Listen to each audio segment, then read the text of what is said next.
Started off with the interior lights wouldn't go out, so I had to find, trace down that system to try and figure out what the problem was.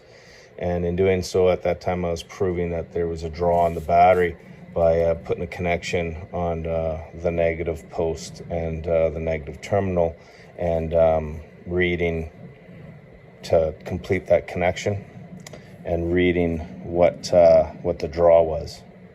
So the first thing was it's a battery, and then it goes, I've marked it here, it goes to this fuse, and then this fuse feeds the one inside the vehicle. Now when we get inside here, the fuse inside the vehicle, it should be this one right here. That was the one that I found that was with the interior lights causing that draw. So you pull that fuse, it takes that draw away. It's not shuts the lights off, and it's not drawing any power. And we do that because we didn't want our battery to go dead. And we're trying to find out, trace it down, like what's causing it. So then as I was looking in the electrical, it goes back to this relay back here, right in there. I marked it. So then I pull that relay out and I change it with some other relays to see, and there's no difference there. It showed that it was good, so it's not the relay. So then after the relay, we gotta try and find what's going on. So after checking the relay there, I felt the first thing to do would be to check all of the door switches. So there's 4 of them for each of the front doors here, and I do have this taped closed because I'm doing some checks with it and stuff. But for the initial thing, I'm just looking around to see if these seem to be operating properly, or they're broken, anything obvious like that. Nothing showed, so I thought, okay, well, the door switches are all good, so that's not the problem. Then to go one step further, what I did was I would disconnect the wire from the switch, and then I would connect. I just made a little temporary probe here, and I connected this wire here, and then I'm just going to touch that to a series of spots that I feel are maybe a good ground, like the screw that fastens it in there. And I'm checking that on all 4 of them, and they all prove to be good because there's no difference with the light going out there.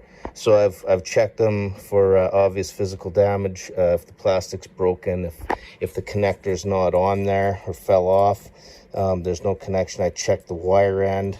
So I was satisfied all the door switches were good. My next thought was that it must be the headlight switch, because when you're adjusting your knob here, you can adjust to have your interior lights on, or you're adjusting your dimming for interior lights, both in the gauges, and I do believe it, if you switch it up to the top, that turns on your dome lights. So this is where I thought the problem might be, in the switch here. I since changed the switch, and then I also found out that there's some broken solder connections and stuff like that, and in the end find out that basically the dome lights is kind of a separate system. This is more for the headlights and the dash lights, and the dome lights and map lights for under the dash and stuff, they're a separate system. So that's why when you pull the fuse over there, you still have all your dash lights and all these other running lights and stuff like that, but you're killing the power to the overhead lights for your console and your map lights underneath the dash and stuff. So around that same time, these lights were flickering in the dash and stuff like that, and I'm thinking, okay, well, maybe the switch is good, but we got a bad ground. That was my frame of thought at the time. So then I tried to chase down the ground, and the ground ends up coming down alongside in here, and it ends up being right here underneath the driver's seat. So I take a look at those connections. I see a little bit of corrosion here, you know, but they've put it up high on here, so it kind of escapes the corrosion from the wet floor and everything like that. And these look pretty good. So I don't think that it's a grounding issue. After checking the ground, being satisfied that that wasn't the problem, I also had some other issues, right? I had where my controls didn't seem to be operating my heat properly, and that ended up being, here's the plug here, that ended up being the blending door actuator under there. But when I was working with this issue and chasing down all these wiring, what I thought to be wire problems and stuff, I find that we're missing a plug in here. So in here, there's supposed to be a plug connection, and that connection is gone, and then all these wires of the same color have been spliced together. When I looked a little further, I found that the reason for this is that sometime in the past, the plug connection, one of the pins had failed, associated with the heater. It overheated and failed that plug, failed that connection.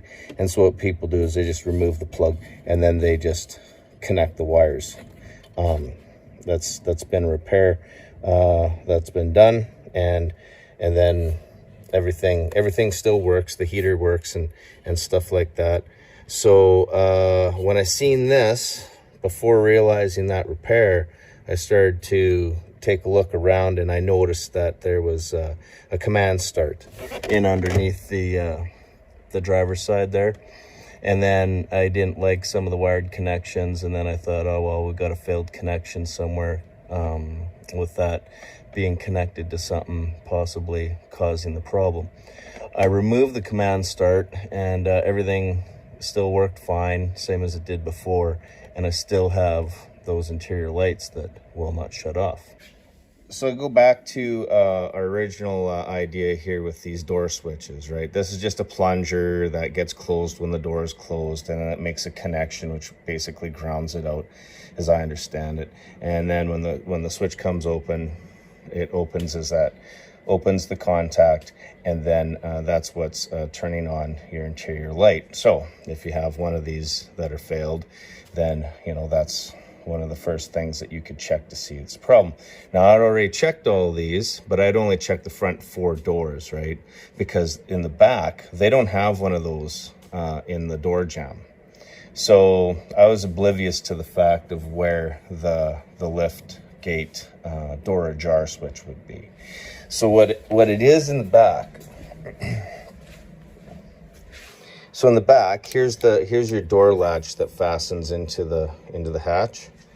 And that was my next thing. I came to the back here. I'm checking the wiring. I removed this because it's always in bad shape because it gets lots of moisture and everything from driving, and it causes you problems with all that moisture and dirt and everything. So I took this out, took it apart, cleaned it up, checked it out, and here is connected to here.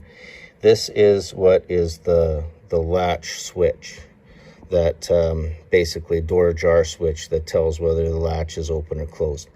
And the way that's telling that is that when this mechanism is either closed or open, there's a little plunger. If you take this Torx screw out and you pull this out, it's the same as in those other doors. All it is a plunger that the exact same design.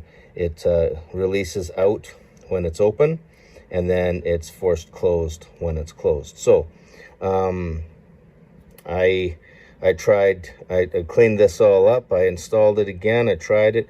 Really didn't have any difference there. So then, like the other ones, what I did with a little piece of wire to ground out, basically eliminate the switch and ground out that connection to see whether it's working or not working. That's what I did. That's what I did here. This is the wire. That's where your latch will go in, bolts in here.